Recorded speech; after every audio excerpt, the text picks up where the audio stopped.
जों दिनै बोखावै लखिमपुर जिल्ला दुलाराय बाथौ गौथुम आफादनि जानानै बड'लेण्ड बुब्लि नायगिरि बिथांमोननिसिम गिबि गिबि खुलुमनायखौ जासिबाय। लोगोसे बे बड'लेण्ड बुब्लि रादाब बिजोंनि गेजेरजों जों बोखावै लखिमपुर जिल्ला दुलाराय बाथौ गौथुम आफादनि जानानै बर' थुनलाइ आफादनिसिम जों मोनसे खावलायनाय जासिहरनो नागिरदों।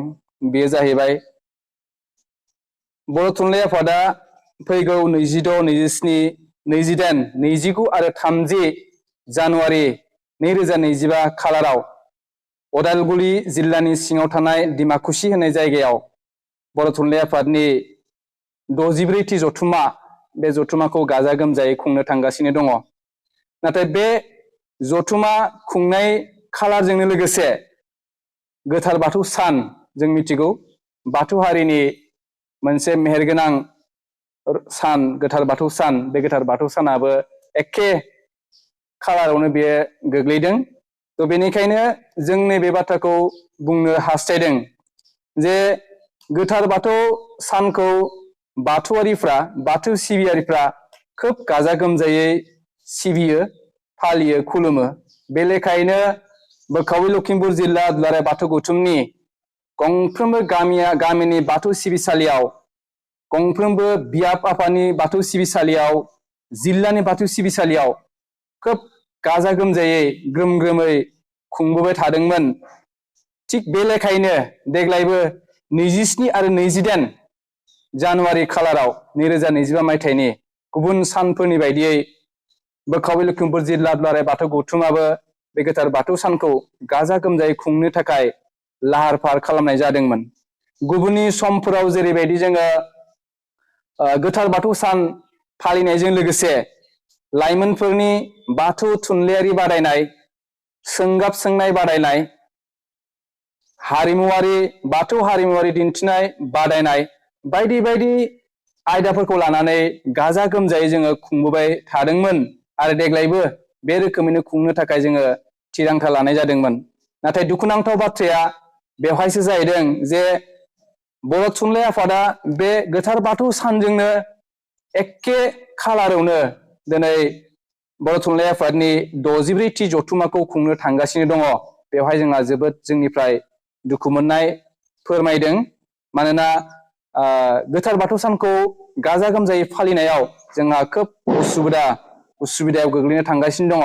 तो बेनिखायनो जोङो खावलायदों बर' थुनलाइ आफादखौ जोङो बोखावै लखिमपुर जिल्ला दुलाराय बाथौ गौथुम आफादनिफ्राय जोङो गुरैयै खावलायनाय जायोदि बिथांमोना बे गोथार बाथौ साननि खालारखौ एरायनानै बर' थुनलाइ आफादनि 64थि जथुम्मा बे जथुम्माखौ जुदि खुंनाय जायोब्ला जोंनिफ्राय जों जोबोद गोजोननायखौ मोनगोन। आरो जुदि बिथांमोना जुदि बेखौ फावसायनोबो हालाब्ला, दावखोनोबो हालाब्ला, जों दिनै मोनसे बाथ्राखौ बुंनो गोनां जागोन जोंनि बोखावै लखिमपुर जिल्ला दुलाराय बाथौ गौथुम आफादनिफ्राय जे जोङो जोंनि गामि आफाद, बियाब आफाद, खोन्दो आफाद आरो जिल्ला आफाद बे आफादफोरनिफ्राय जों बाथौआरिफ्रा बेवहाय बाहागो लाहैनायाव जोंहा उसुबिदा जागोन। इयुनाव बिथांमोना जुदि जोंनि बाहागो लाहैनायाव जुदि जोंनि थान्दैफ्रा जुदि खम जायोब्ला हयथ' जोंखौ उनाव बिथांमोना बुंनो हानाय नङा। जों दिनै बेनिखायनो रोखा होखानो सानदों जे जों बे जथुम्माया जुदि गोथार बाथौ सानजों जुदि एखे सानावनो जुदि जायोब्ला जोङो बोखावै लखिमपुर जिल्ला दुलाराय बाथौ गौथुम बेनिफ्राय जोङो बाहागो लाहैनो हानाय नङा। जोंहा उसुबिदा बेहाय दङ, जेंना दङ। तो बेनिखायनो जोङो गले गले खावलायनो लुबैयो जे गोथार बाथौ सानखौ जोङो खोब गाजा गोमजायै जोङो खुंनाय जायो। जोङो स्पिरिचुवेल प्रेक्टिस जायखौ जोङो सिजौआरि सर' बे आयदाफोरखौ लानानै जोङो गोथौयै जोङो बेहाय सावरायनाय जायो।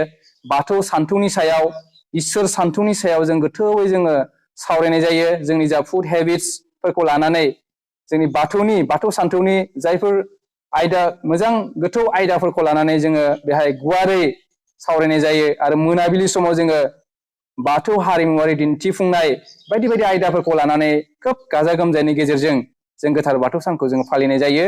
आरो बेखौ जाहाथे जोंनि गोथार बाथौ सान फालिनायाव जेबो जेंना उसुबिदा जायाथों बेनि थाखाय जों दिनै बर' थुनलाइ आफादखौ खावलायगोन जे बिथांमोना जोंनि जा बर' थुनलाइ आफादनि 64थि जथुम्मा बे जथुम्माखौ गोथार बाथौ साननि खालारजों गोरोबनाय बे समखौ लायालासिनो बेखौ एरायनानै बे जथुम्माखौ खुङोब्ला जोंनिफ्राय जों जोबोद गोजोननाय मोनगोन आरो बेखौनो जोङो दिनै खावलायहरबाय बेखिनिखौ बुंनानै दोनथ'नाय जाबाय गोजोन्थों।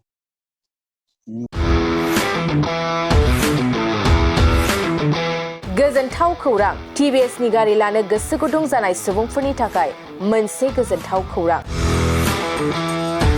चिरां जिल्ला बिजनीनि बागुरुम्बा TVS गारि श'रुमा नोंथांमोननि थाखाय दुर्गा फुजानि धामाका अफार लानानै फैदों।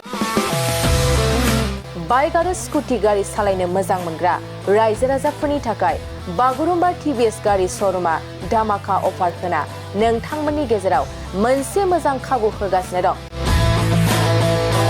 बिजनी स्टेट बेंकनि साखाथिनि CRPF केम्पनि उल्था सोनाब फारसे थानाय बागुरुम्बा TVS श'रुमाव डाउन पेमेन्ट होनानै नोंथाङा TVS नि गारि लानो हागोन। नोंथांमोना बागुरुम्बा TVS श'रुमाव फैनानै नोंथांनि लुबैनाय बायदि TVS नि गारिखौ लांफैनो हागोन। TVS नि गारि सालायनो मोजां मोनग्रा रायजो राजाफोरनि थाखाय बागुरुम्बा TVS श'रुमा बेनि अनगायैबो गोबां मोजां अफार लाबोदों। बेफोर अफारफ्रानो जाबाय जेरै गंनै हेलमेट फ्रि, फुल टिंकि पेट्रल फ्रि एसर गिफ्ट आरो TVS कम्पानिनि गासैबो मडेलनि एक्सचेन्जनि खाबुआ एभेलेबल जागोन। आरोबाव गुबुन मोनसे मोजां खाबुआ जादों फाइनान्स लागिरिफ्रा डाउन पेमेन्ट होनानै खम बेसेनाव TVS कम्पानिनि गारिखौ लानो हागोन। लोगोसे आबुङै मिन्थिनो आरो बुकिं खालामनो थाखाय 7002132259 एबा 8638131734 जानबुं नम्बराव कल खालामना खौरां लानो हागोन।